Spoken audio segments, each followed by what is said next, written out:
Hey everyone, myself Rohit Kumar, welcome to concept classes Arjuna batch.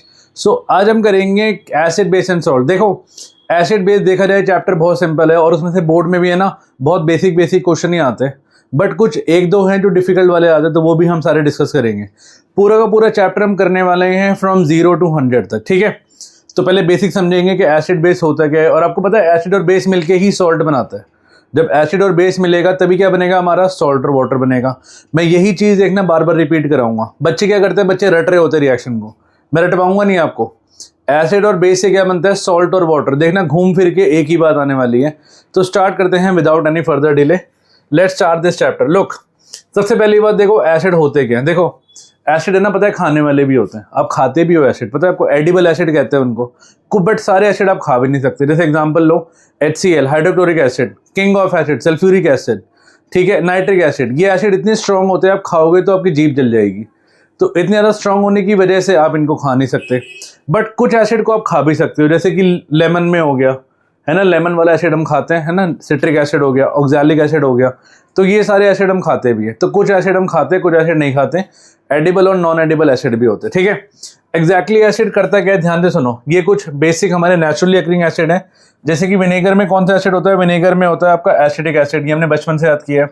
Orange में होता है citric acid, इमली में होता है टार्ट्रिक एसिड, दही में लैक्टिक एसिड, टमाटो में ऑक्सैलिक एसिड, जब चींटी काटती है तो फॉर्मिक एसिड, पेट में हाइड्रोक्लोरिक एसिड, एप्पल में मैलिक एसिड, कोल्ड ड्रिंक में कार्बोनिक एसिड, चाय में टैनिक एसिड, कोकोनट में लॉरिक एसिड। क्लियर है, ये कुछ नेचुरली अकरिंग एसिड है। आगे चलते हैं, स्टार्ट करते हैं चैप्टर को। हाँ जी, तो सबसे बड़ी इंपॉर्टेंट चीज वो है कि भाई physical properties of acid and base. तो एसिड की फिजिकल प्रॉपर्टी समझते हैं। जैसे इमेजिन करो आप, अगर आपके हाथ पे गलती से HCl गिर जाए, आपने कभी नोटिस किया है जब भी हम लैब में जाते हैं तो हमेशा आपको लैब कोट कंपलसरी होता है कई स्कूलों में। क्यों होता है, तो आज आपको पता लगेगी क्यों। क्योंकि भाई एसिड इतने गर्म होते हैं कि आपकी स्किन और कपड़ों को जला सकते हैं। वो इतने ज्यादा कोरोसिव इन नेचर होते हैं एसिड। हाँ जी, तो पॉइंट नंबर 1, पहली बात ये दिखेगा कलरलेस, बिल्कुल कलरलेस दिखेगा, आपको पता नहीं चलेगा अंदर एसिड है या नहीं है। पॉइंट नंबर 2, खट्टे होते हैं सार इन टेस्ट। पॉइंट नंबर 3, बहुत ज्यादा कोरोसिव इन नेचर होते हैं, स्किन को और कपड़ों को जला सकते हैं। और ये कौन से आयन बनाते हैं भाई, सबसे इंपॉर्टेंट पॉइंट, क्योंकि सब एसिड में आपको हाइड्रोजन मिलेगा, है ना। जैसे आप ये ले लो एसिटिक एसिड, इसका सिंबल होता है CH3COOH। आप इमेजिन करो इसके अंदर भी H है, तो भाई H होने के बाद भी क्या है ये, बट इसमें जो H+ आयन होते हैं ना वो कम होते हैं। तो यही वजह है कि इतना स्ट्रॉन्ग नहीं होता है। जिसमें H+ आयन ज़्यादा होंगे वही स्ट्रॉन्ग एसिड होता है। मैं भी आपको लिस्ट दूंगा आगे, ठीक है। H+ आयन बताता है कि कौन सा एसिड स्ट्रॉन्ग है और कौन सा एसिड वीक है। और ऑब्वियसली ये ब्लू लिटमस को रेड में करता है। देखो याद रखने का तरीका, एसिड ए से आता है ना, A फॉर एप्पल के बाद क्या आता है, B फॉर बॉल। तो एसिड क्या करता है, ब्लू लिटमस को रेड में कन्वर्ट करता है। क्लियर है, तो इसको नोट करने ना साथ साथ। देखो जब भी वीडियो देखो, मैंने कई बार बताई ये बात, कॉपी पेन लेके बैठा करो, नोट्स साथ साथ बनाते हुए चला करो। मूवी की तरह वीडियोस को मत देखा करो, मूवी की तरह देखोगे तो कुछ याद नहीं रहेगा। साथ साथ लिखा करो, स्क्रीनशॉट ही मत लो, लिखो, राइट इट डाउन, तभी याद रहेगी चीजें, ठीक है। तो ये हो गया एसिड। अब हम पढ़ते हैं बेस के बारे में। देखो रिएक्टिव सीरीज याद है, वो होता है केदारनाथ का माली आलू जरा, बट मैं ज़्यादा नहीं चेंज जा रहा। क्यों, क्योंकि जो शुरू के 3 होते हैं ना, इन सब पे आप OH लगा दो, मतलब KOH, NaOH और CaOH होल ट्वाइस। आप इन तीनों पे OH लगा दो, तो भाई ये एक तरह के ना हमारे स्ट्रॉन्ग बेस हो गए।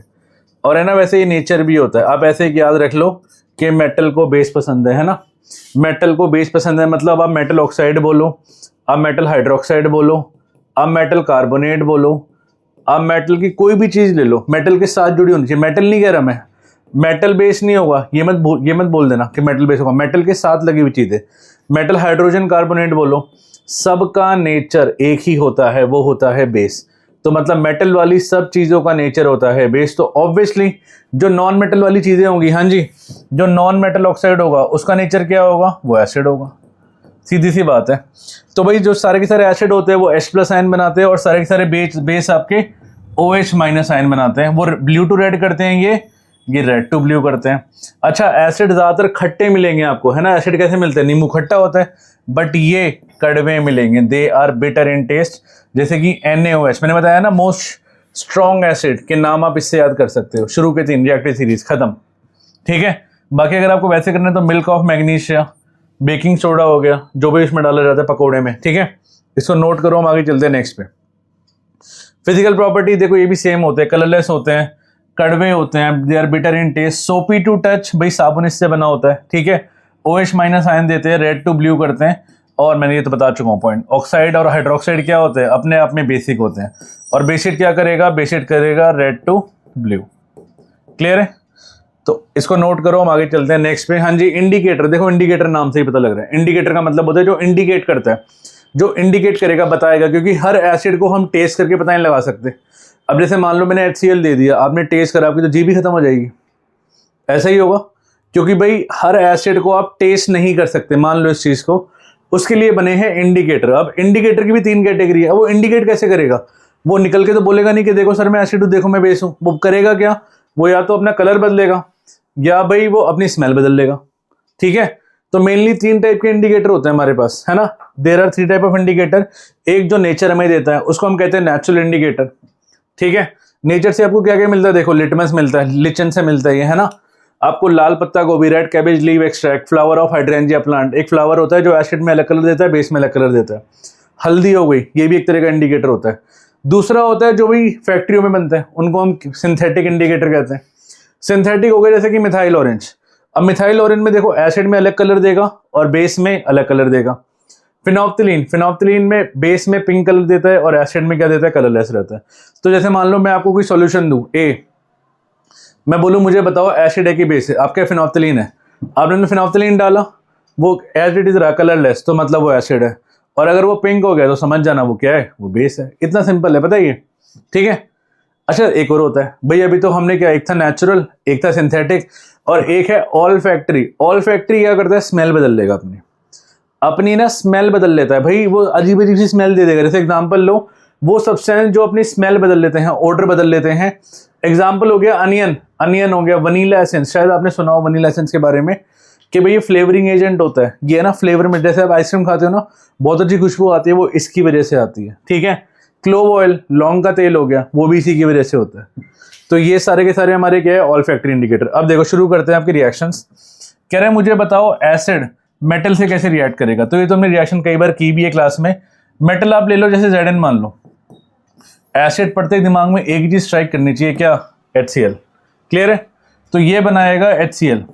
तो भाई obviously Zn is more reactive than hydrogen, तो Cl उठ के यहाँ पे आएगा, तो ये बनाएगा, it will form ZnCl2 plus H2। तो कौन सी गैस निकलेगी, हाइड्रोजन गैस। और हाइड्रोजन गैस को चेक करना भी आगे स्लाइड्स में आएगी, मैं अभी बता देता हूँ। जैसे मान लो यहाँ से इस ट्यूब से हाइड्रोजन गैस निकल रही है, ठीक है, H2 गैस पास आउट हो रही है, आपने कुछ नहीं करना, आपने यहाँ पे बर्निंग कैंडल लेके जानी है। क्या लेके जानी है, मैंने बताया, you have to put burning candle here, ठीक है। आप बर्निंग कैंडल लेके जाओगे, छोटे छोटे छोटे धमाके होंगे, छोटे छोटे धमाके होंगे, और वो छोटे छोटे धमाके, इसको हम कहते हैं पॉप साउंड। पॉप साउंड ये इंडिकेट करता है, पॉप साउंड ये इंडिकेट करेगा कि भाई वो हाइड्रोजन गैस है। अभी मैं आगे कराऊंगा, आगे स्लाइड में आएगा, ठीक है। तो जब भी मैं मेटल को एसिड से मिलाऊंगा तो मेटल सॉल्ट प्लस कौन सी गैस निकलेगी, हाइड्रोजन गैस। क्लियर है। अच्छा जब मैं मेटल को बेस से मिलाऊंगा तो क्या होगा, NaOH, है ना। अगर आप NaOH से मिलाओगे तो क्या होगा, ध्यान से देखो, ये रिएक्शन है ना थोड़ी सी आपको याद रखनी पड़ेगी, जैसे कि Zn प्लस NaOH, क्योंकि इसमें बनेगा जिंकेट। अब सोडियम जिंकेट, Na की वैलेंसी 1, जिंकेट होता है ZnO2 वैलेंसी 2, आप क्रॉस मल्टीप्लाई करो तो it will form Na2ZnO2 plus क्या, H2। इसमें भी हाइड्रोजन गैस निकल गई, देखो बैलेंस कर ले। अच्छा कुछ रिएक्शन है ना, कुछ प्रैक्टिकली समझोगे तो ज़्यादा बेटर रहेगी। ये रिएक्शन है ना स्कूल में, कई बार स्कूल में लैब में कराई जाती है, आपको याद नहीं रहती तो आप जिंकेट आयन याद रख लो, दैट्स इट। ये जिंकेट आयन होता है, ZnO2, इसकी वैलेंसी 2 होती है। क्लियर है। एक और याद कराया था, एल्यूमिनेट आयन, AlO2 वैलेंसी 1, तो zincate ion, aluminate ion. Clear है। तो जब भी आप क्या मिलाओगे, जिंक को NaOH से मिलाओगे तो सोडियम जिंकेट बनेगा और हाइड्रोजन गैस निकलेगी। क्लियर है। इसको नोट करो, हम आगे चलते हैं नेक्स्ट पे। हाँ जी, अब वो कह रहे हैं एसिड कैसे रिएक्ट करेगा मेटल कार्बोनेट से। तो यार मैंने अभी बताई थी आपको बात, जब क्लास की स्टार्टिंग में क्या बोला था मैंने आपको, मैंने बोला था कि एसिड मेटल वाली कोई भी चीज़ आप ले लो, क्या बनेगा, वो बेस होता है। मेटल के साथ कार्बोनेट लगा लो, चाहे मेटल के साथ हाइड्रोजन कार्बोनेट लगा लो, उसका नेचर बेस होगा। और एसिड और बेस जब भी मिलेगा क्या बनाएगा, सॉल्ट और वाटर। लो होगी रिएक्शन खत्म। मैंने बोला ना ये चीज़ बार बार रिपीट आएगी, इसको कहीं में लिख लो और आपको आती भी होगी ये चीज़, क्या कि जब भी एसिड मिलेगा बेस से it will form salt and water, बात खत्म। क्योंकि देखो सिर्फ एसिड ही एसिड नहीं होता, नॉन मेटल ऑक्साइड एसिड होता है और मेटल वाली चीजें, मेटल हाइड्रोक्साइड, मेटल ऑक्साइड, सबका नेचर बेस होता है। क्लियर है? तो बार बार घूम फिर के यही चीज आने वाली है। एक बार मैं आपको एक रिएक्शन लिख के दिखाता हूँ। जैसे मान लो एसिड प्लस मेटल कार्बोनेट, तो मेटल कार्बोनेट हुआ आपका Na2CO3 और एसिड हुआ आपका मान लो HCl। अब ध्यान से देखो, इसका नेचर हुआ बेस, यही तो मैंने बोला क्योंकि मेटल है। इसका नेचर हुआ एसिड, एसिड और बेस क्या देगा? सॉल्ट और वाटर। सॉल्ट मतलब ये बनाएगा NaCl, सॉल्ट NaCl और वाटर। अच्छा एक चीज और लिखवा रहा हूँ, उसको ना अलग से नोट करके लिख लेना कि जब भी लेफ्ट पे CO3 मिलेगा ना तो राइट पे हमेशा CO2 गैस निकालेगा ही निकालेगा, एंड वाइस वर्सा मीन्स। और इसके साथ हमेशा मेटल लगा होगा क्योंकि एक आयन होता है ना, नेगेटिव आयन होता है, पॉजिटिव मतलब मेटल लगा होगा। भाई जब भी CO3 होगा तो CO2 बनेगा, और अगर लेफ्ट पे CO2 होगा तो राइट पे हमेशा CO3 बनेगा। Always it will form CO3। इसको नोट कर लेना। इट मीन्स ये रिएक्शन अभी कंप्लीट नहीं हुई है। यहाँ पे CO3 दिखा मुझे, इट मीन्स यहाँ पे CO2 मिलना बाकी है अभी, तो CO2 भी मिलेगा। बैलेंस हम कर लेंगे, बैलेंस की टेंशन नहीं है। यहाँ पे 2 लगा दो, Cl 2 हो गया, यहाँ पे 2 लगा दो, H आपका 2 हो गया बैलेंस। हाँ जी, तो बैलेंस हो चुका है हमारा। क्लियर है? वो 3 है। तो मेटल कार्बोनेट लो, चाहे आप मेटल हाइड्रोजन कार्बोनेट लो, क्योंकि इसका नेचर हुआ बेस और इसका नेचर हुआ एसिड, ये देगा सॉल्ट और वाटर। और CO2 क्यों निकले मैंने बता दिया, क्योंकि लेफ्ट पे CO3 बैठा है तो राइट पे CO2 बनेगा ही बनेगा। क्लियर है? इसको नोट करो, हम आगे चलते हैं नेक्स्ट। हाँ जी, नेक्स्ट आपका ये मैंने बता दिया आपको हाइड्रोजन गैस कैसे चेक करते हैं। कुछ नहीं करना आपने, जहां से गैस निकल रही है वहां पे कैंडल लेके आओगे, वहां पे छोटे छोटे धमाके होंगे, we call it pop sound. वो पॉप साउंड इंडिकेट करेगा कौन सी गैस है, हाइड्रोजन गैस है। तो ये एग्जाम में आता है कई बार। ठीक है, हाइड्रोजन गैस के बाद हमने चेक करना है कार्बन डाइऑक्साइड गैस। अब देखो हमने बचपन से एक लाइन पढ़ी है, आज उस लाइन को जानने का मतलब है। क्या पढ़ी है? कि carbon dioxide turns lime water milky. पढ़ी है ना ये बात? अब लाइम वाटर का सिंबल पता होना चाहिए, बस हमें रिएक्शन आती है, सेकंडों में रिएक्शन करेंगे, ध्यान से चेक करो, मैं ये कह रहा हूँ। हाँ जी, क्या पढ़ा है हमने? Lime water. लाइम वाटर का सिंबल होता है CaOH होल ट्वाइस में आप कार्बन डाइऑक्साइड पास करो। अभी मैंने आपको एक चीज समझाई है, अगर लेफ्ट पे CO2 होगा तो राइट पे CO3 बनेगा, और CO3 कभी भी अकेला नहीं होता, इसके साथ कोई ना कोई मेटल लगा होता है। अब देखो Ca गया, CO2 गया, एक O इसका गया, 2 H बचे और एक O बचा, दैट इज H2O बचा। तो भाई ये जो मिल्कीनेस आई है, अगर आपसे पूछ ले बाई चांस मिल्कीनेस क्यों आई है, it is because of calcium carbonate. Clear है? रिएक्शन बनानी आपको आई गई है। अच्छा कई बार क्या होता है, देखो रिएक्शन होती कैसे है, इसमें ना फूंक मारा जाता है। अब मान लो कोई ऐसा बच्चा है थोड़ा शैतान सा, वो फूंक मारना ना छोड़े, तो अगला क्वेश्चन इसी के ऊपर है। मैं फूंक मारता गया, फूंक मारा तो मिल्कीनेस आ गई, नो डाउट, मिल्कीनेस आनी शुरू हो जाएगी, नो डाउट। बट अगर वो फूंक मारना नहीं छोड़ा तो क्या होगा? तो अब हम करेंगे नेक्स्ट रिएक्शन कि अगर हम एक्सेस में पास कर देंगे तो क्या होने वाला है। तो आप एक काम करो, CaCO3 लो, इसमें पानी मिलाओ और इसमें ना CO2 को फिर से पास कर दो। पता है क्या होगा? ये जो मिल्कीनेस आई है ना, ये सारी की सारी गायब होनी स्टार्ट हो जाएगी, खत्म हो जाएगी सारी। और कैल्शियम हाइड्रोजन कार्बन बनाएगा, कैल्शियम की वैलेंसी 2 होती है, HCO3 की वैलेंसी 1 होती है, और ये बन जाएगा CaHCO3। तो आपके 2 क्वेश्चन आपके रेडी हो चुके हैं। क्या कि भाई CO2 को चेक कैसे करते हैं? पहला क्वेश्चन, अगर हम एक्सेस में पास करेंगे CO2 को तो क्या होगा? तो there are 2 type of question, ठीक है, जो एग्जाम में आते हैं, एक ये वाला और एक ये वाला, दोनों को नोट कर लेना, आने के पूरे चांस है। ये एक्सेस में CO2 पास करेंगे तो क्या होगा? लाइम वाटर से। ठीक है, हाँ जी। इसके बाद व्हाट हैपन, ये मैंने बता ही दिया आपको, ये बनेगा। ठीक है, हाँ जी, ये भी हम कर चुके हैं। न्यूट्रलाइजेशन रिएक्शन, जब भी एसिड और बेस बनेगा मिलेगा तो क्या देगा? सॉल्ट और वाटर देगा। अभी हम कर चुके हैं। रिएक्शन हम लिख सकते हैं, एसिड HCl ले लो, बेस NaOH ले लो, NaCl प्लस पानी बनेगा। क्लियर है? हाँ जी। डाइल्यूशन, देखो डाइल्यूशन नाम से पता लग रहा है, डाइल्यूशन। अब आपकी जो लैब में रखा होता है ना, वो डाइल्यूट एसिड होता है। हाँ जी, एक होता है डाइल्यूट एसिड और एक होता है कॉन्सनट्रेटेड एसिड। अब देखो डाइल्यूट एसिड में ना पानी ज्यादा रहेगा, पानी ज्यादा रहेगा और एसिड कम रहेगा, तभी वो डाइल्यूट है। और कॉन्सनट्रेटेड में ना पानी लेस रहेगा और एसिड ज्यादा रहेगा, तभी वो कॉन्सनट्रेटेड है। क्लियर है? तो जब किसी भी एसिड या बेस को पानी से मिलाओगे तो भाई उसमें है ना H+ या OH- आयन कंसंट्रेशन कम होनी स्टार्ट हो जाएगी, और इसी फिनोमिना को हम डाइल्यूशन कहते हैं। ठीक है, अच्छा, डाइल्यूट करने के लिए ध्यान रखना, आगे स्लाइड में आने वाला है कि हमेशा जब भी हम करेंगे डाइल्यूट तो भाई कभी भी हम एसिड में पानी नहीं डालेंगे, हम कभी भी एसिड में पानी नहीं डालेंगे, हमेशा हम पानी में एसिड डालेंगे। We always put acid to water. हमेशा हम ये चीज़ प्रैक्टिस करेंगे, नेवर दिस। ऐसा क्यों होता है भाई? एसिड है ना बहुत ज़्यादा गर्म होता है। एसिड इतना ज़्यादा गर्म होता है कि आपकी स्किन और आपके कपड़ों को जला सकता है। तो ये ग्लास का बीकर होता है हमारा, अगर आपने पहले एसिड डाल दिया और मान लो टूट गया, आपके ऊपर आ गया सारा, आपने ऊपर से पानी डाला, इतना गर्म गर्म होता है, आपके मुंह पे आ गया सारा। तो हमेशा ये प्रैक्टिस याद रखना, कभी भी एसिड में पानी नहीं डालेंगे, हमेशा पानी में एसिड डाला जाएगा। Always, we always put acid to water and not water to acid. Clear है ना? और इस फिनोमिना को क्या कहते हैं? जब भी हम पानी को मिलाते हैं, we call it dilution. Clear है? तो इसको डाइल्यूशन बोला जाता है। नोट करें, हम आगे चलें। नेक्स्ट कह रहे हैं वाइल डाइल्यूटिंग इन एसिड, हमेशा रिकमेंड, ये बता दिया मैंने आपको, क्योंकि भाई वो रिएक्शन बहुत ज़्यादा एक्सोथर्मिक होती है, हीट निकलती है, हीट इतनी ज़्यादा निकलती है कि वो मिक्सचर स्प्लैश आउट भी हो सकता है और ग्लास टूट भी सकता है ड्यू टू लोकल हीटिंग। टूट भी सकता है, जस्ट इमेजिन। ठीक है? तो ये क्वेश्चन लिखा भी होता है, अगर आपको लैब में नेक्स्ट टाइम देखना है एक बारी। ठीक है? अच्छा, नेक्स्ट इज पीएच स्केल। अब देखो, मैंने बताया ना कि जो एसिड और बेस होते हैं भाई, उनका पता लगाने का एक स्केल होता है हमारे पास, कि भाई ऑब्वियसली स्ट्रॉन्ग एसिड भी होंगे, वीक एसिड भी होंगे, स्ट्रॉन्ग बेस भी होंगे, वीक बेस भी होंगे।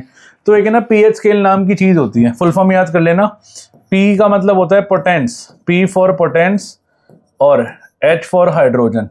तो पोटेंस का मतलब होता है पावर, तो बेसिकली मतलब क्या बना? Power of hydrogen. क्लियर है? तो हाइड्रोजन की पावर बताता है। तो एक छोटा सा स्केल में बनाया, तो आप भी बना लेना। ये होता है 7 और ये होता है 0 और ये होता है 14। ठीक है? कुछ इस तरह से बनाऊंगा मैं। ये H+ आयन है हमारे, जो मैं शेड कर रहा हूँ ना, ये सारे H+ आयन है। क्लियर है? तो भाई 7 वाला हमारा न्यूट्रल पे खड़ा होता है, ये न्यूट्रल होता है। आप 7 से वापस जाओगे, पीछे जाओगे, तो वो सारा का सारा एसिड मिलेगा। 7 से ज़्यादा वाला सारा का सारा बेस मिलेगा। ठीक है? अच्छा, अब इससे ना एक क्वेश्चन आ जाता है, क्या मुझे बताओ, क्या बेस के पास H+ आयन होते हैं? आप मुझे ज़रा इस टेबल को देख के मुझे कमेंट्स में बताओ, क्या उसको देख के, स्केल को देख के क्या होते हैं? आंसर इज यस, हमेशा होते हैं। ध्यान से देखो, अगर मैं इसको शेड करा, अगर मैं यहाँ पे मान लो 13 नंबर है ये, तो 13 नंबर बेस है क्योंकि 7 से बड़ा है। तो भाई यहाँ पे H+ आयन तो है। अब इमेजिन करो 98% OH- है, नो डाउट, बट 2% फिर भी H+ है ना, तो इसी की वजह से ये बेस कहलाता है। ठीक है? तो मतलब एसिड में भी OH- होंगे बट कम होंगे, और बेस में भी H+ होंगे बट कम होंगे। क्लियर है? तो भाई हमेशा जो pH होता है, 7 से नीचे वाला एसिड होता है, 7 से ज़्यादा वाला बेस होता है, और 7 वाला न्यूट्रल होता है। न्यूट्रल का एग्जांपल आप लिख लेना, ये हो गया ब्लड, हो गया आपका, हमारा पानी हो गया। एसिड का हो गया आपका सिट्रिक एसिड, नींबू पानी। ठीक है? और बेस का हो गया NaOH, milk of magnesia. Clear है? इसको नोट करो, हम आगे चलते हैं। हाँ जी, नेक्स्ट कह रहे हैं स्ट्रॉन्ग एंड वीक एसिड। मैंने बताया था भाई, स्ट्रॉन्ग एसिड वो होते हैं जो ज़्यादा H+ आयन देंगे, और वीक वो होते हैं जो कम देंगे। सीधी सी बात, अगर ज़्यादा H+ आयन देंगे तो मीन्स आपको लिस्ट याद करनी है। HCl, मैंने ये तीनों एसिड बताए थे आपको, हाइड्रोक्लोरिक एसिड, सल्फ्यूरिक एसिड और नाइट्रिक एसिड, ये आपके स्ट्रॉन्ग एसिड है तीनों के तीनों। अच्छा, वीक एसिड कौन से हैं? इस O से एक O को कम कर दो, H2SO4 से O कम करो तो H2SO3 बनेगा। सल्फ्यूरिक से वर्ड बन जाएगा सल्फ्यूरस, नाइट्रिक से वर्ड बन जाएगा नाइट्रस। ये हो गया हाइड्रोफ्लोरिक एसिड, ये हो गया कार्बोनिक एसिड कोल्ड ड्रिंक वाला, और ये हो गया एसिडिक एसिड। तो भाई ये स्ट्रॉन्ग एसिड होते हैं और ये वीक एसिड होते हैं। ठीक है? ये स्ट्रॉन्ग है, ये वीक है, इस लिस्ट को लिख लेना, कई बार पेपर में पहचानने के लिए आ जाता है। ठीक है? इसको नोट कर लेना। नेक्स्ट, स्ट्रॉन्ग और वीक बेस भी आएगा। स्ट्रॉन्ग बेस तो मैंने बता ही दिया था, वो रिएक्टिविटी सीरीज के जो शुरू के 3 होते हैं, केदारनाथ का, ये शुरू के 3 स्ट्रॉन्ग होते हैं, बाकी सारे के सारे वीक होंगे भाई। NH4OH, क्योंकि हमारे सिलेबस का पार्ट ही नहीं है वो 11th-12th में पढ़ना, 12th क्लास में आएगा। ठीक है? स्ट्रॉन्ग बेस क्या हो गए? जिनके पास ज़्यादा OH- होंगे। वीक क्या हो गए? जिसके पास कम OH- होंगे। क्लियर है? हाँ जी, हमारी लाइफ में pH की इंपॉर्टेंस है, बहुत ज़्यादा इंपॉर्टेंस है भाई। हमारी बॉडी का भी एक pH होता है, पता है आपको, 7 से 7.8। अगर आप उस pH को मेंटेन नहीं करोगे तो आपकी डेथ भी हो सकती है। जस्ट इमेजिन, आप पूरे दिन नींबू पानी पीते रहो, आपकी बॉडी एसिडिक होनी स्टार्ट हो जाएगी, और जैसी एसिडिक होगी तो क्या होगा? हमारी डेथ भी हो सकती है, आपके ऑर्गन काम करने बंद कर देंगे। इसका pH याद रखना 7 से 7.8 होता है भाई। क्लियर है? और कुछ चीज़ें मार्क करवाओ जो एग्जाम में आ जाती है। जैसे रेन वाटर का pH 5.6 से कम जाएगा तो उस रेन को मैं एसिड रेन कहता हूँ। और ऑब्वियसली जब वो एसिड रेन जाएगी रिवर में, तो इस रिवर का pH कम करेगी, और रिवर का pH कम करेगी तो आपकी एक्वेटिक लाइफ मरनी शुरू हो जाएगी। भाई फिश तभी मर जाती है क्योंकि बहुत दिनों बाद जब बारिश होती है ना तो एसिड रेन होती है वो, और इसकी वजह से क्या होता है, सारा का सारा पानी जाता है रिवर में और फिशेस को मार देता है। जैसे हमें चाहिए पीएच जिंदा रहने के लिए, सेम प्लांट्स को भी पीएच चाहिए भाई, एक प्रॉपर पीएच चाहिए ताकि वो प्रॉपर जिंदा रह सके। Plants also need a specific pH. ठीक है, हमारे पेट में तो पता ही है आपको कि पीएच कितना ज़रूरी है। हमारे पेट में क्या निकलता है, कौन सा एसिड, हाइड्रोक्लोरिक एसिड। भाई कई बार है ना ज़्यादा खाने की वजह से स्टमक में से बहुत ज़्यादा एसिड निकल जाता है और इससे है ना पेन और इरिटेशन होती है। अब इमेजिन करो आप, जैसे आपने लंच को स्किप कर दिया, आपको पता है रात को शादी में जाना है, और उसके बाद क्या हुआ, उसके बाद ना भाई आप रात को गए और आपने पूरा ना ऊपर तक फूड पाइप तक खाना खा लिया है ना, फिर क्या होगा उसके बाद, भाई यही होने वाला है। उसके बाद फिर पूरे दिन आपके पेट में एसिडिटी होगी और ऑब्वियसली उसके लिए क्या खाएंगे हम, अगर पेट में एसिड निकल रहा है, एसिड निकल रहा है तो आपको बेस खाना पड़ेगा ना। बेस मतलब इनो हो गया। To get rid of this pain हमें क्या खाना होता है, antacid, that is mild base. इसको हम मिल्क ऑफ मैग्नीशिया भी कहते हैं, बेकिंग सोडा कहते हैं, लोग यही सब लेते हैं। भाई आपके घर में भी होगा, जैसे हो सकता है आप एज ए स्टूडेंट आप छोटे हो, आपको इतना दिक्कत ना हो, बट पेरेंट्स से पूछना है बात, जब ज़्यादा एसिडिटी हुई तो हम क्या खाते हैं, हम बेकिंग सोडा खाते हैं, है ना, मिल्क ऑफ मैग्नीशिया, एंटासिड। इनो तो सुना होगा आपने, इनो खाते लोग ज़्यादातर। टूथ डिके, अब ये भी याद रख लेना, हमारा टूथ डिके कब शुरू होता है, जब हमारे माउथ का पीएच 5.5 से कम पहुंच जाता है, बात खत्म। जैसे ही 5.5 से कम पहुंचेगा उस टाइम हमारे दांत खराब होने शुरू हो जाते हैं। हमारे दांत बने किससे होते हैं, टूथ इनेमल बना होता है कैल्शियम फॉस्फेट से। ठीक है, और कैल्शियम फॉस्फेट सबसे हार्डेस्ट सब्सटेंस होता है बॉडी में हमारी। तो ये कुछ मैं मार्क कर रहा हूँ ना, इसी में से क्वेश्चन आ जाता है कि टूथ डिके कब स्टार्ट होता है, जब पीएच 5.5 से कम होता है। टूथ इनेमल किससे बना होता है, कैल्शियम फॉस्फेट से, हार्डेस्ट सब्सटेंस होता है। जैसे हमारी बॉडी का पीएच 5.5 से कम जाएगा तो क्या होगा भाई, हमारे माउथ का पीएच, तो हमारे दांत सड़ना शुरू हो जाएंगे। तो ऑब्वियसली अगर आपसे पूछा जाए कि टूथ पेस्ट का नेचर क्या होगा, तो भाई वो बेस होगा, क्योंकि हमारे मुंह से ना जब हम खाना खाते हैं तो HCl निकलता है। जब हम रात को सोते हैं तो वो HCl की जो गैसेज होती है मुंह तक आती है और हमारा माउथ का टेस्ट गंदा हो जाता है ना कई बार जब हम सुबह उठते हैं, तो हम उसको ठीक करने के लिए क्या खाते हैं, सॉरी खाते नहीं है, क्या करते हैं, टूथपेस्ट करते हैं। क्लियर है, इसको नोट करो, हम आगे चलते हैं। नेक्स्ट, अब भाई ऑब्वियसली देखो कई बार आपको जैसे हनी बी ने काट लिया, बी स्टिंग जैसी आपको काटेगी तो एक एसिड छोड़ेगी और उससे आपको इरिटेशन होगी। तो भाई एज अ मतलब मान लो अगर आपके कुछ अवेलेबल नहीं है तो आप क्या लगाओगे उस पर, तो आप बेकिंग सोडा लगाओगे और आपको रिलीफ मिल जाएगा इंस्टेंटली। ये याद रखना, stinging hair of nettle leaf, just imagine कितना ये नुकीला प्लांट है, आपका हाथ लग गया तो एकदम से आपके हाथ में एकदम से कौन सा एसिड छोड़ेगा पता है, ये लिख लेना, ये छोड़ेगा मीथेनोइक एसिड, फॉर्मिक एसिड कहते हैं। और ऑब्वियसली देखो जस्ट इमेजिन ये मिलता है जंगलों में और उसी के आसपास ना भगवान ने किया है, नेचर ने क्या किया है, उसी के आसपास है ना एक डॉक प्लांट को रखा है भाई, उसी के एक 500 मीटर के रेडियस के अंदर। ये इसका नेचर है एसिड और इस डॉक प्लांट का नेचर है बेस। तो मतलब अगर भगवान ने आपको चोट दिया तो उसको क्योर भी दिया। जस्ट इमेजिन नेचर कितना अच्छा है। ये होता है आपका नेटल प्लांट। नेटल का पौधे का नेचर क्या है, एसिड, और डॉक प्लांट का नेचर क्या है भाई, ये बेस है। ये जंगलों में मिलता है ज़्यादातर। क्लियर है, इसको नोट करो, हम आगे चलते हैं नेक्स्ट पे। नेक्स्ट, हाँ जी, बी स्टिंग मैंने बता ही दिया, जैसे आपको ये चीटी वीटी काटेगी तो आप बेकिंग सोडा अप्लाई करोगे। क्लियर है, नेक्स्ट, अब ये लर्न कर लेना, ये आपके एनसीईआरटी में सारे लिखे हुए हैं कि विनेगर में एसिटिक एसिड होता है, ऑरेंज में आपका सिट्रिक एसिड होता है, आपको टैमरिंड में टार्टरिक एसिड होता है, टमाटो में ऑक्सैलिक एसिड होता है, दही में लैक्टिक एसिड होता है, लेमन में सिट्रिक एसिड होता है, चीटी जब काटती है तो मीथेनोइक एसिड होता है, और नेटल के स्टिंग मैंने बताया ना आपको मीथेनोइक एसिड होता है। ये टेबल याद कर लेना, हमारी एनसीईआरटी का ऑफिशियल टेबल है ये। क्लियर है, नेक्स्ट, हाँ जी, सॉल्ट। अब मैंने आपको शुरू में बताया था सॉल्ट बनता कैसे। भाई जब भी एसिड और बेस मिलेंगे ना तो सॉल्ट बनता है, सॉल्ट और वाटर बनता है।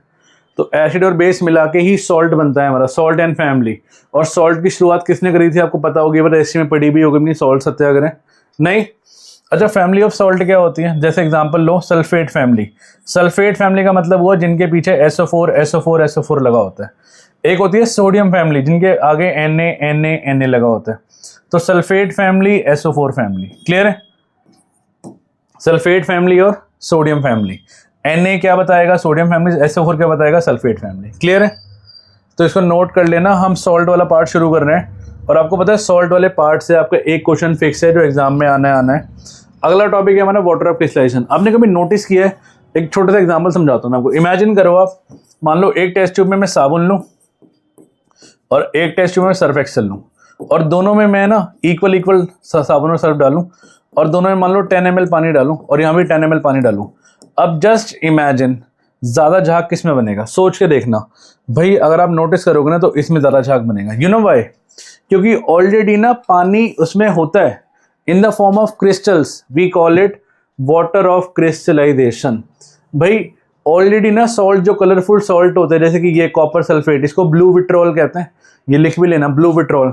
ये होता है आपका copper sulphate 5 pentahydrate, blue vitriol होता है ये, ठीक है, ब्लू विट्रोल। कई बार ये वर्ड आता है, बच्चे confuse. Green vitriol, green vitriol क्या होता है आपका FeSO4.7H2O।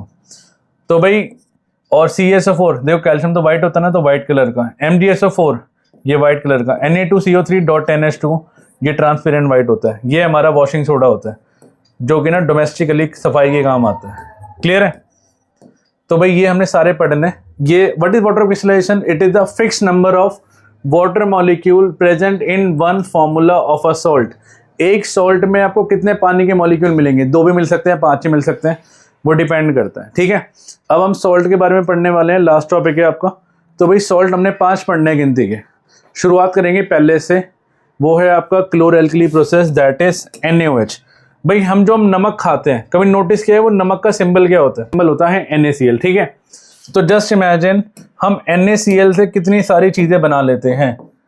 NaCl से कितनी सारी चीजें हम बना सकते हैं। हम शुरू करते हैं पहले से। तो पहला हम बनाएंगे, क्या बनाएंगे? पहला हम बनाएंगे NaOH। क्लियर है?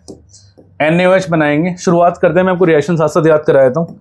तो इस पहली रिएक्शन का नाम है क्लोरएल्कली प्रोसेस। जो बनाऊंगा ना, इसका नाम है क्लोरएल्कली प्रोसेस। क्लियर है? What is chloralkali process? Chlorine मिलेगा, एल्कली मिलेगा। आपने कुछ नहीं करना, आपने नमक लेना है, इस नमक में पानी मिला देना है। क्या करना है आपने नमक लेना है, इस नमक में पानी मिला देना है, और बस इलेक्ट्रिसिटी पास कर देनी है। रिएक्शन याद होगी हमें, नमक और पानी याद रहेगा। नमक और पानी को है ना साइंस में ब्राइन भी बोला जाता है। क्लियर है? तो नमक से पहली मैं बनाने जा रहा हूँ NaOH। क्लोरएल्कली, क्लोर मतलब क्लोरीन, एल्कली मतलब बेस, और पॉप साउंड वाली गैस क्या? H2। नहीं, तो ये आपकी रिएक्शन बन गई। रिएक्शन नाम मैंने बता दिया, it is chloralkali process. Clear है? इसको हम बैलेंस कर लेंगे भाई, पेपर में बैलेंस रिएक्शन चाहिए टीचर को। ठीक है, तो ये हो गया आपके पास H2 है ना, Cl2 है, यहाँ पे 2 लगा दूं, यहाँ पे 2 लगा दूं, H आपका 4 हो गया, यहाँ पे 2 लगा दूं। क्लियर है? तो ये बन चुका है क्लोरएल्कली प्रोसेस। अब है ना, कई बार क्या करता है, इनके यूजेस पूछता है। NaOH के यूज हमने पढ़ा है शुरू में, ये साबुन बनाने के काम आता है। ठीक है, क्लोरीन किस में आता है? क्लोरीन आपको पता होगा पूल में डाला जाता है, disinfect drinking water. Hydrogen is use as a rocket fuel. Rocket fuel में क्यों यूज होता है? क्योंकि पता है हाइड्रोजन को अगर आप मिलाओगे भी ना ऑक्सीजन के साथ, तो भाई क्या मिलेगा? H2O मिलेगा। और H2O क्या होता है? एक तरह का वेपर ही तो होता है, वेपर फॉर्म में मिलेगा। क्लियर है? तो पहली रिएक्शन हमने पढ़ ली, जो कि सॉल्ट से बनती है, NaCl। ये टेबल सॉल्ट होता है, इसको हम टेबल सॉल्ट भी कहते हैं, जो हम घरों में यूज करते हैं ना, टेबल सॉल्ट। पहली चीज क्या बनाई मैंने? NaOH। क्लियर है? नंबर 2, अब जो क्लोरीन गैस मिली है ना, ये इसी को आपने क्या करना है? आपने स्लेक लाइन पे डाल देना है। पॉइंट नंबर 2, हाँ जी, पॉइंट नंबर 2, जो आपको क्लोरीन गैस मिली है ना, Cl2, इसी को आपने डाल देना है स्लेक लाइन पे। तो आपके पास नंबर 2 बन जाएगा। इसको हम कहते हैं क्या? It is CaOCl2। इसको ब्लीचिंग पाउडर कहते हैं, या फिर कैल्शियम ऑक्सीक्लोराइड बोला जाता है। क्लियर है? ब्लीचिंग पाउडर या फिर कैल्शियम ऑक्सीक्लोराइड बन जाएगा। बना लो, देखो बहुत सिंपल रिएक्शन है। तो ये गया, लिख दो, जो आप मिलेगा लिख दो, CaOCl2। अब ध्यान से देखो, Ca गया, Cl2 गया, एक हो गया, 2 H बचे और एक O बचा, तो ये बचा H2। क्लियर है? ये बचा H2O। ये आपको ब्लीचिंग पाउडर का बन गया। और ब्लीचिंग पाउडर ब्लीच करने के काम आता है। कपड़ों को ब्लीच किया जाता है ना, कई बार कलर फेड किया जाता है कई बार कपड़ों का, तो वो सारा का सारा काम इसी से होता है। क्लियर है? तो दूसरी चीज बनाई हमने क्या? ब्लीचिंग पाउडर या कैल्शियम ऑक्सीक्लोराइड। हर चीज के 2 नाम होते हैं, एक होता है कॉमन नेम, एक होता है IUPAC नेम। ठीक है, जो मैं बार बार ब्लीचिंग पाउडर कह रहा हूँ ना, इस ब्लीचिंग पाउडर को हम कॉमन नेम कहते हैं, और इसको हम कहते हैं IUPAC name, that is calcium oxychloride. अब ध्यान से चेक करो, नंबर 3 हम बनाएंगे। हाँ जी, नंबर 3 हम कहते हैं क्या? It is baking soda NaSCO3। मैंने आपको भी शुरू में ब्राइन बताया ना, ब्राइन बताया आपने, ब्राइन में ना अमोनिया डाल देना है, दैट्स इट, और CO2 डाल देना है, आपका बन जाएगा ये। ऐसे ही याद रखो, रिएक्शन कभी नहीं भूलोगे आप। मैंने क्या बोला, ब्राइन मतलब नमक और पानी, नमक और पानी में क्या बोला मैंने, अमोनिया डाल दो और क्या डाल दो, CO2 डाल दो, जो आपको चाहिए मिल जाएगा। क्या चाहिए हमें, हमें चाहिए NaSCO3। क्लियर है। और जो बचा लिख दो, ध्यान से देखना, Na गया, ठीक है, CO2 गया, एक ओ इसका गया, ये जा चुका है, और एक H गया, एक H गया, तो NH3 बचा ना हमारे पास, और एक H इसका बचा, NH4 बचा और Cl बचा, तो NH4Cl बचा। लो हो गया, होगी याद। इतनी सिंपल होती है रिएक्शन। इसको मैंने बताया था, इसको क्या बोलते हैं, वी कॉल इट ब्राइन बोलते हैं, ब्राइन सॉल्यूशन। क्लियर है। अमोनियम क्लोराइड, क्लियर है, याद रहेगा। हाँ जी। अब कई बार रिएक्शन आती है कि मुझे बताओ जब बेकिंग सोडा को हम हीट करते हैं, इसका नाम लिख लेना, इसका नाम बेकिंग सोडा होता है, और इसके दो नाम मैंने बताया, ये कॉमन नेम है बेकिंग सोडा, इसका IUPAC नेम होता है सोडियम हाइड्रोजन कार्बोनेट। क्लियर है। अब हमने क्या करना है, नंबर 4 में हमने इसको ना हीट करना है भाई। NaSCO3 को आप हीट करो, तो मैंने अभी आपको रिएक्शन बताई थी अभी जस्ट, लेफ्ट पे CO3 होगा तो राइट पे क्या बनेगा, CO2 बनेगा, और Na की वैलेंसी 1, CO3 की 2, तो ये बना Na2CO3 plus CO2 plus H2। Clear है। ये रिएक्शन बैलेंस हो गई, सोडियम कार्बोनेट बना। ठीक है। अब इस सोडियम कार्बोनेट से ना मैं वॉशिंग सोडा बनाऊंगा। आपको पता है सारी रिएक्शन लिंक है, बच्चे रट रहे होते हैं। देखो मैं लिंक समझाता हूँ आपको। लिंक नंबर 1, मैंने क्लोरल के लिए बनाई, इसमें Cl2 निकला, इस Cl2 को मैंने इसमें डाला स्लेट लाइम में, आपका ब्लीचिंग पाउडर बना। ठीक है। अगले में मैंने फिर से NaCl का यूज़ करा, लिंक हो रहा है ना, देखो NaCl से सब कुछ बन रहा है। इससे मैंने ये बनाया, ठीक है, इसको मैंने हीट करा, अब मैं इस पर 10 मॉलिक्यूल पानी के डालूंगा तो वो वॉशिंग सोडा बन जाएगा। क्लियर है। एक बड़ी इंपॉर्टेंट चीज़ समझाता हूँ आपको भाई, लिख लेना इसको, बेकिंग सोडा और बेकिंग पाउडर के बीच में फ़र्क। बच्चे सेम समझते हैं इन चीज़ों को ना, बेकिंग सोडा और बेकिंग पाउडर में फ़र्क क्या होता है। क्लियर है। तो baking soda, baking powder, baking soda होता है NaHCO3 और बेकिंग पाउडर क्या होता है, देखो ध्यान से सुनो। बेकिंग सोडा ना बहुत कड़वा होता है। क्यों होता है, क्योंकि उसका pH है ना 13-14 के आसपास होता है। तो जस्ट इमेजिन, इतने कड़वे से अगर आप केक बनाने बैठ गए तो क्या होगा, कड़वा बनेगा। अब जिसको डार्क चॉकलेट पसंद है, आप में से है किसी को पसंद, तो जो डार्क चॉकलेट होती है ना वो बेकिंग सोडा से बनी होती है। अच्छा, अब मैं चाहता हूँ कि उसके pH को क्या करना, उसके pH को थोड़ा सा कम करना। क्यों, ताकि कड़वापन कम हो जाए। अब इमेजिन करो कि बेकिंग सोडा का pH ये रहा 13 नंबर पे, मैं इसको यहाँ पे किस खाना चाहता हूँ, ताकि भाई मेरा केक वेक टेस्टी बने, मीठा बने, तो मुझे इसमें एक एसिड डालना पड़ेगा, है ना। तो जब आप NaCO3 में क्या डाल दोगे, एसिड। भाई अब सबसे बड़ा क्वेश्चन कि मैं एसिड कौन सा डालूँ, HCl डाल दूँ, तो आंसर इज नो। HCl को खा लोगे आप एसिड वो डालो जो आप खा सकते हो, दैट इज टार्टरिक एसिड, जो इमली में मिलता है, टैमरिंड में, टार्टरिक एसिड। क्लियर है। तो ये एसिड जब आप डालोगे, हाँ जी, तो इसका pH खिसक के यहाँ आ जाएगा, तो थोड़ा सा कड़वा कम हो जाएगा। तो दूसरा पॉइंट हमारा यही हो गया कि बहुत ज़्यादा ये कड़वा होता है और ये क्या होता है, ये बिटरलेस होता है। क्लियर है। अब आप बोलोगे किस काम आता है, तो भाई ये बेकिंग पाउडर तो हमारा केक बनाने के काम आता है, और ये बनाने के काम आता है कुकीज़, जो डार्क चॉकलेट वाली कुकीज़ होती है ना, जो बहुत टेस्टी लगती है, वो ये। ठीक है। अब 2 बचे, बहुत सिंपल से मैंने बताया था। अब मैं इसको यूज़ करने वाला हूँ, है ना, इसको यूज़ करके दिखाऊँ मैं आपको, सारा लिंक समझा रहा हूँ मैं आपको। नंबर 4 लिखो, वॉशिंग सोडा। हाँ जी। तो वॉशिंग सोडा क्या होता है, वॉशिंग सोडा का सिंबल यही होता है, क्या, Na2CO3.10H2। ठीक है।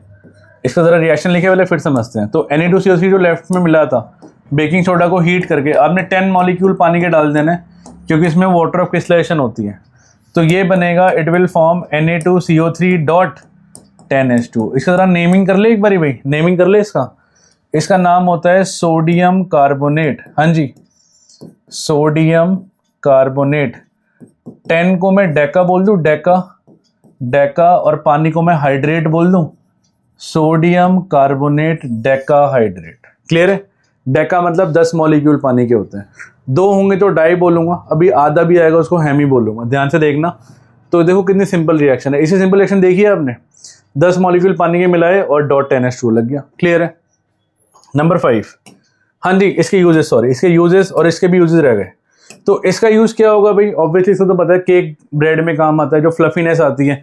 ये जो CO2 गैस निकल रही है ये ब्रेड को क्या करती है, बहुत ज़्यादा सॉफ्ट करती है, केक को सॉफ्ट करती है। क्लियर है। वॉशिंग सोडा का क्या काम होता है, तो वॉशिंग सोडा आपको पता ही है, डोमेस्टिकली जो आपका सर्फ एक्सेल बना होता है वो इसी से बना होता है। बोरेक्स बनाने के काम आता है। ये हार्ड वाटर में काम करता है, खारे पानी में काम करेगा, साबुन काम नहीं करता खारे पानी में। क्लियर है। Number 5 last, that is POP। POP आपको पता ही है, प्लास्टर ऑफ पेरिस होता है। आपने कुछ नहीं करना, आपने CaSO4.12H2O लेना है और इसमें ना 1.5 मॉलिक्यूल पानी का डाल देना है। मैं सर आपको नाम लिखवा देता हूँ, इसको POP ही बोला जाता है, कॉमन नेम POP है और इसका नाम लिख लेते हैं। इसका नाम होता है कैल्शियम सल्फेट। कैल्शियम सल्फेट, आधे को मैं हेमी बोल दूं, hemi, calcium sulphate hemi hydrate. तो कैल्शियम सल्फेट हेमी हाइड्रेट नाम होता है। क्या बढ़िया नाम है ना, ऐसा लग रहा है किसी महाराणा प्रताप का नाम है। नहीं, हेमी हाइड्रेट। तो देखो 1.5 में आधा मिलाना, तो 1.5 में जब आधा मिलेगा तो 2 बनेगा ना, तो ये बिल्कुल हार्ड मास बन जाता है। POP बोला जाता है इसको, we call it POP, calcium sulphate dihydrate, plaster of Paris, है ना। क्लियर है। अच्छा पता है ये रिएक्शन रिवर्सिबल होती है। अगर मान लो, अच्छा एक और क्वेश्चन आता है इस पे कि POP को मॉइस्चर प्रूफ कंटेनर में क्यों रखा जाता है, क्योंकि भाई जैसे ही वो पानी कांटेक्ट में आएगा तो क्या बना देगा, इट विल फॉर्म, ये जिप्सम कहते हैं इसको, क्या बना देगा, it will form gypsum. Clear है। जो 2 मॉलिक्यूल होता है ना जिप्सम, और हाफ वाले को POP कहते हैं। तो अगर मान लो जिप्सम बन गया, आपको फिर से POP कह रहा है, मुझे फिर से POP ला के दे भाई, क्या हुआ, आपने कुछ नहीं करना, आपने इसको हीट करना है, दैट्स इट। ठीक है। तो हीट होगा तो रिएक्शन उल्टी हो जाएगी। उल्टी हो जाएगी मतलब ये बन जाएगा, it will form CaSO4.12H2O plus 1.5H2O। Clear है। तो इस तरह से बनेगा ये रिएक्शन। भाई उल्टी भी हो जाती है। ये आपको यूजेस क्या है इसके, भाई प्लास्टर के काम आता है। कई जगह जैसे पता है ना, जैसे गड्ढे हो जाते हैं दीवारों में, उन दीवारों में गड्ढे को भरने के लिए POP का ही काम ही हो जाता है। हम दिवाली पे पूजा करते हैं, जो हम लक्ष्मी जी गणेश जी लेके आते हैं, वो सारा का सारा POP से बना होता है। चौक आपका, आजकल तो स्मार्ट बोर्ड आ गया, पहले के टाइम पे चौक से यूज लिखते थे हम, तो चौक किससे बना होता है, POP से बना होता है। तो ये सारा POP के यूजेज है। ठीक है। पहले के टाइम पे तो फ्रैक्चर भी लगते थे, आज की डेट में भी कई जगह लगते हैं, फ्रैक्चर बनाने का काम आते हैं, जो हमारे हाथ पैर टूट जाते हैं, है ना, हड्डी को सही जगह रखने के। तो ये आपका चैप्टर था। इसके बाद आपने क्या करना है, आपने इसको थॉरली रिवाइज करना है, और आई होप आप सबने लिखा होगा, क्योंकि देखो लिखोगे ना तभी चीज़ें ज़्यादा टाइम तक याद रहेगी, नहीं तो क्या होगा, धीरे धीरे ना हम चीज़ें भूलते जाते हैं। और अगर हम एक बार चीज़ों को भूल गए तो क्या होता है, उसके बाद भूलने के बाद भाई फिर उसके बाद ना, क्योंकि हमने लिखी नहीं है चीज़ें, हम चीज़ें नहीं लिखेंगे तो क्या होगा, धीरे धीरे धीरे भूलते रहेंगे। ठीक है। हाँ जी, तुमने रिएक्शन देख ली, रिएक्शन याद कर ली। अब जरा ध्यान से देखो, एक बार यूजेस पढ़ लेते हैं। ठीक है। अब देखो जब भी रिएक्शन होती है ना, जो पहली वाली क्लोरोएल्कली थी, तो एनोड और कैथोड पे पूछता है। तो भाई एनोड पे हमारा एनोड प्लस होता है ना, तो प्लस पे Cl- क्लोरीन गैस मिलेगा, कैथोड माइनस होता है तो प्लस गैस मिलेगा। ठीक है। एक बार यूजेस पढ़ लेते हैं जल्दी से। वो कह रहा है हाइड्रोजन गैस रॉकेट फ्यूल में काम आता है, HCl बनाने के काम आता है, हाइड्रोजनेशन ऑफ ऑयल अमोनिया बनाने के काम आता है। ठीक है। क्लोरीन मैंने बताया था पूल में डाला जाता है, PVC पाइप बनता है, ब्लीचिंग पाउडर बनता है। ठीक है। NaOH क्या होता है मैंने बताया, साबुन के काम आता है। ठीक है। डीग्रीजिंग मेटल की साफ सफाई करने के काम आता है ये। और आर्टिफिशियल फाइबर जो आप पहनते हो ना स्पोर्ट्स वाले कपड़े, नायलॉन वायलॉन, वो सारे के सारे क्या होता है, NaOH से ही बनता है। ठीक है। ये हमने रिएक्शन करी थी, नंबर 2 रिएक्शन याद है, ब्लीचिंग पाउडर ब्लीच करने के काम आता है। कपड़ों को ब्लीच करना हो, लिनन को ब्लीच करना हो, वुड पल्प पेपर का कलर अलग अलग होता है ना, क्यों होता है, because of this bleach only. कई जगह ऑक्सीडाइजिंग एजेंट का काम करता है। डिसइंफेक्ट ड्रिंकिंग वाटर, क्यों, क्योंकि CaOCl2 में क्या है, क्लोरीन है। क्लोरीन क्या करता है, डिसइंफेक्ट करता है। बाकी वूल को अनश्रिंक करने का काम आता है। अनश्रिंक समझते हो, अनश्रिंक कर देना, श्रिंक मतलब सिकुड़ देना, अनश्रिंक मतलब उल्टा। बेकिंग सोडा का मैंने आपको यूज बताया था शुरू में, है ना, क्या काम आता है ये, बेकिंग पाउडर। बेकिंग पाउडर क्या होता है, mixture of baking soda and tartaric acid. जब हम इसको जलाते हैं तो CO2 गैस निकलती है, जिसकी वजह से ब्रेड बहुत बड़ी हो जाती है। इंग्रेडिएंट होता है ये एंटासिड में। एंटासिड क्या हो गया आपका, जैसे कि जिससे एसिडिटी खत्म होती है, इनो में डाला जाता है, डाइजीन में। बाकी सोडा एसिड फायर एक्सटिंग्विशर में काम आता है। वो क्या होते हैं भाई, जिससे आग बुझती है ना, जैसे कि लाइक दिस। क्लियर है। ये हम कर चुके हैं, हम लिख चुके हैं ऑलरेडी। नेक्स्ट, वॉशिंग सोडा के यूज अगर हम देखें तो क्लीनिंग एजेंट का काम करता है ये। हार्डनेस, रिमूविंग परमानेंट हार्डनेस को खत्म करता है। खारे पानी में भी काम करेगा। ग्लास सोप पेपर बनाने के काम आता है। और बोरेक्स मतलब सर्फ एक्सेल बनाने का काम आता है। POP मैंने बता ही दिया आपको। POP किस काम आता है, तो भाई POP का मेन काम है हॉस्पिटल में, मैंने बताया ना, फ्रैक्चर के काम आता है। टॉय वॉय बनाने के काम आता है, फायर प्रूफिंग मटेरियल। हम देखा दीवारों पे आग नहीं लगती, क्यों नहीं लगती? Because of this. बाकी सरफेस को स्मूथ बनाना हो, देखो ध्यान से चेक करो। अगर मान लो मुझे यहाँ पे पेंट करना हो तो मुझे दिक्कत होगी ना, क्योंकि ये दिखाई देगा। बट अगर मैं इस पर पीओपी कर दूँ और उसके बाद पेंट करूँ तो ईजी हो जाएगा ना मेरे लिए, मुझे पता भी नहीं चलेगा मैं भी गड्ढा था। तो सरफेस को स्मूथ बनाने के काम आता है पीओपी। क्लियर है? हाँ जी। तो इसी के साथ हमारा पूरा का पूरा चैप्टर होता है खत्म। आई होप सबको समझ आया होगा। आप इस क्यूआर कोड को स्कैन करो और इसको है ना ज़रा ज्वाइन कर लेना, हमारा टेलीग्राम चैनल है, इसमें आपको सारी अपडेट सारे नोट्स मिलेंगे। हम नेक्स्ट वीडियो में मिलते हैं। Okay, tata, bye bye.